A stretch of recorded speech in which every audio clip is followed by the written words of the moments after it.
বাবা গো এটা বেলুন নেবে বেলুনটা লাভ মারো পাবে।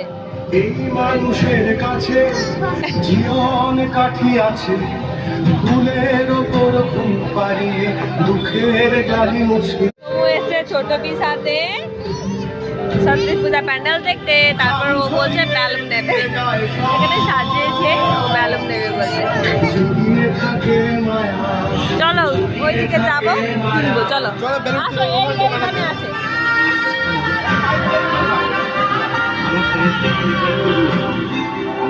Thank you. দেখি কত চোখো পেয়েছে বাবা, তুমি দেখাও মিষ্টু। এই তো চোখো পেয়েছে, দেখি ভালো করে কি ক্যাট ভালো, চলো।